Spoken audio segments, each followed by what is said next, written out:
Hey y'all. Hello. Wow, what a week. It's been really crazy for all of us, Yes. but my body has definitely been through it. Yeah. So guys, here with my daughter, Rebekah Mercadel Hart. We're in Washington, D.C. She has just completed a week long of extensive tests, meetings. Tell us about what just transpired in your own words.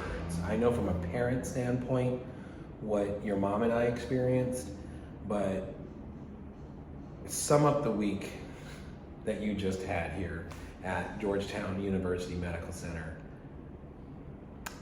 I mean, I'm being quiet right now because it's still hard to process it all, but I feel like I've been through a week of an extensive boot camp. Like, that's the best word I can use is boot camp. And I say that because my body has been through a lot of different tests, trials. It feels like a marathon in some regard.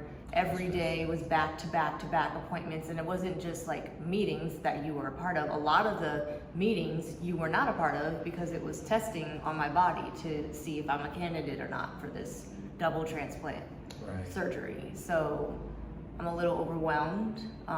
That's why it's hard for me to like really talk right now because it's just been so emotional. Yeah, definitely. As your dad, it's been emotional, up and down. We've had good news. Yeah. We've had news of reality. Yeah. That and we're going to say when this transplant takes place, we know it's not going to be easy for the year thereafter. Mm-hmm. We talked about, and we had to listen to mortality rates post surgery. Like, this is, in one of your videos you talked about it's no joke. You used the words, it's no joke. Right. And while I was listening to these world-renowned doctors, I was thinking about what you said in one of your prior videos. This is no joke. Yeah. Not that transplant surgery has ever been a joke, but when it's happening to your own, and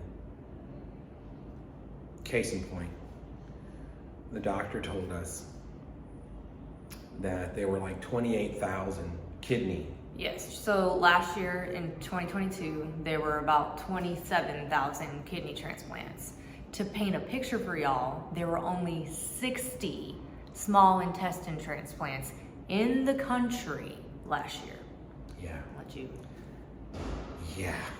So that was like, wow, 27,000 kidney transplants to 60 intestinal transplants. And again, you got to find the silver linings. At least Georgetown University Medical Center here in Washington, D.C. performed a third of those. Yes. 20 surgeries, came from there in just last year. 20 of these large and small bowel transplants. Yeah. And so they are truly the leading transplant center in the country, and some can even argue in the world. So I know that if you've been following my journey, you know that I went to the Mayo Clinic last year, which is right now the most recognized, prestigious hospital in the United States. So I'm very thankful for them.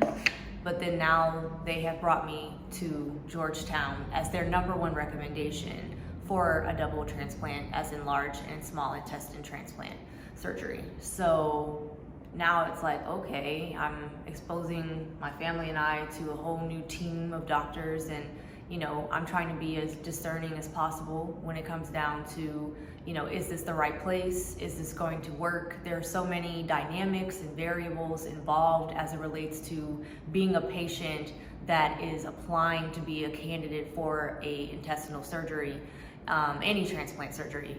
There's a lot of prerequisites that you have to meet, and some of them are not just physical, they're social, meaning you need to have a good support system the entire time or you're not qualified at all. Yeah, So they made that perfectly clear.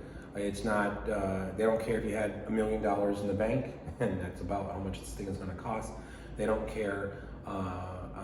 I was really, I can't say taken back, but I was rather surprised that they focused more on your caregivers, your support system, and it being, positive reinforcement to the gravity and the magnitude of what you're going to go through. Like, they're warning us right now that surgery is one thing. Yeah. That 3, 6, then 12 months thereafter is a gut punch within itself. Excuse the pun. Yeah. Not the best thing to say, but I'm getting surgery on my gut, or getting a new gut. So yeah. Right. We had some moments with a lot of doctors, some real candid conversations, some morbid conversations, but they were conversations that we had to have. And a lot of questions, of course, a lot of concern. For Daddy being who I am, the financial side of it was a big one for me. I know Becca can only do what she can do, and she's disabled and still being denied by our ridiculous Social Security system. But God's gonna make a way. And I wanna touch on that just for a moment. One of the things that Georgetown has and is sort of a support system. Of course, they've been there, done that. They do many heart, lung, liver, kidney transplants, and of course, they're number one in intestinal. So they have these programs out there that at least assist families in fundraising, or at least give them ideas. Hey, this works. I think they gave us like 3, and one is a T-shirt drive. So we're going to try to put a link, right, to the yeah. I'm gonna attach like a hyperlink to this video. I would love for you to check it out. They're just T-shirts that are going to go towards my fundraising efforts for this surgery. And I'm saying this like out of complete humility, y'all. Unfortunately, and fortunately at the same time, having an intestinal transplant is the most expensive transplant. So there's many different types of transplants, as my father just explained. But the one that I need is the most expensive one. Yeah. So that was like a punch. Yeah. So every bit counts, and we are proud, but we can't be too proud. Yeah. We have done GoFundMes, and it has brought you this far. It brought you through. Thank you so much, y'all. Yeah, absolutely. Thank you so much. I really appreciate it. It's really brought us through the Mayo Clinic saga, or not saga. Gosh, it's a terrible word. Just that. Give me something, Miss Encyclopedia. This quarter, you know what I mean? Right, this quarter, that chapter, that journey. Yeah. And now as we transition, so to get things started here, of course the GoFundMe is still there, but the T-shirt thing is cool. And Johnny Guzman out of San Antonio, Texas. Hey, Johnny. On his own, an incredible artist. Created this artwork all on his own. He's done some other things too, and we'll probably drop it in a different video. But he presented to us with us here this week. Yeah. And so while I was waiting for Becca to go through some intensive test yesterday and today, Kelly found out that Custom Ink does fundraiser hosting. I didn't know much about it. Yeah. And so I started looking it up, and so we created this page, right? And so we're gonna launch it here soon. Shortly. And please, guys, so what I thought would be fun, because of course some of you guys know that I'm the president of the Radio Controlled Drag Racing League, the RCDRL. I was thinking that it would be fun that and it would have to be a race probably in October, that we're going to designate a race in October. I know for my racers that are out there, you guys are purely expecting, I need to regress for a second. We're expecting the very next race to be the Becca Strong Nationals. We're having some challenges, Becca needs to have, what would you call it? Not necessarily a procedure, or what would it be considered without? Some therapy. She needs some therapy. She needs some things to happen, and it's going to last about 6 weeks. So she will not be able to attend the July 1st race. Yeah. So the July 1st race will be renamed. We'll still have the race there. It'll probably be, something viable for the times, the heat. And we're going to do her a race in the fall. Yeah. I basically just have to live in the bubble. I will be either way, but now I have to live in a bubble even more because of the type of therapy that I'm going to be receiving. It's going to suppress my immune system even more than what it's already been suppressed to. So we're just trying to be as cautious as possible. This is considered, I would say, the most major prerequisite in order for me to be qualified as a future recipient. So I can't take this lightly, and due to that, yes, we're gonna have to push the race back. Because you really want to be there. Yeah, I totally want to be there, y'all, like completely. Right. So, we'll still have some fun. We'll still do the raffles that I promised you guys. We have some cars. We'll do all of those things. But the October race, maybe we can raffle off another car. And what I was thinking was that if you wear your Becca Strong shirt that we're going to release here in a minute, we don't have one to show, but if you click on the link below, you'll be able to see them. If you wear your shirt, you get like a free raffle ticket, for every one person in your family that shows up at the race that we designate in the fall. It gets a little cooler after the 6 to 8 weeks of treatment. So we'll have some fun with it. And maybe for those that aren't interested in RC drag racing or won't even be there at the race, maybe we'll have some other type of incentive that if you purchase a t-shirt, maybe we can do something else. There's all kind of great fundraising ideas that Georgetown has shared with us that have worked in the past. So we're going to be doing our very best to get to where we need to be for you. Thank you.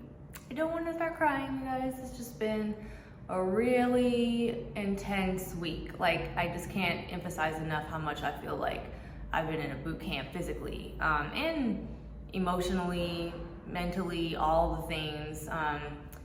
Sleep hasn't been the best this week. It's just, yeah. Can we give a big shout out to Dawn? Yeah, Dawn, if you're watching this, we just want to say you're amazing. We love you. We love you, Dawn. You're amazing, amazing. You have done just so much for us, and I'm going to be forever grateful for you and Jordan. Absolutely. Thank you so much. Absolutely. Thank you so much. Yes. So, yeah. Georgetown. And oh my gosh, you guys, this area is so much fun. It's so nice. So I'm trying, like tomorrow, now that the evaluation is complete, I won't know if I'm a candidate, just to give you an update until next week. But either way, I do have to get the treatment/therapy before the transplants. And it's something that is just really important to the surgeons and to myself to make sure that I'm putting myself in the best position possible for my immunity after the transplant. So it's pretty just complicated case. I have a very complicated case. The surgeon himself, who is a very respected transplant surgeon in the country, said, "You're going to be a case study, Rebekah, because you have a very complex condition. You're not just getting a double transplant. You also have an autoimmune disease that needs to stay in remission. And if it was up to us, we would have you destroy the autoimmune disease, which is why I'm going to get additional treatment to see if I can destroy it, because without sounding too nerdy, the autoimmune disease came into my life because of some tumor cells that are still remaining in my body. So we have to eradicate those cells. We got to hit them hard, attack the stinking out of them, you know what I mean? And I believe, and I'm praying that this treatment will work so that they will be gone and that there will be no more symptoms like I experienced last year. Because the last thing that I want, a family wants, surgeons want, is for this autoimmune disease to come back with a vengeance, and then the transplant was for nothing. So I would hate for that to happen, and we're just trying to avoid that. So, yeah. So this has been going on for 15 minutes now, guys. We didn't know what we were gonna do. And so we're just talking. And you know, we're gonna go with this. We're not gonna cut. We're not gonna do it again. That's right. We're gonna put it out there just like it is. Yeah. So please, please, please share this video. For those that don't want to watch the whole thing, maybe we'll give a little bit of description, you know, in this thing below. I know a lot of us have short attention spans. Squirrel. Look at that. Look at those balloons. But in all seriousness, please share this video. Please ask your family and friends to pick. You know, personally, I can be biased, but the t-shirts are really cool. they're really cool, and so you know, I know I'm gonna be, of course, like I said, I'm biased. I'm very proud to wear the shirt. But for all of our families and friends out there, you know, jump on board. We're going to be doing some other things. We're going to be looking for volunteers to help Rebekah with this journey. We need your help. We really do. So thank you. Thank you for watching. Alrighty. Guys, take God care. bless.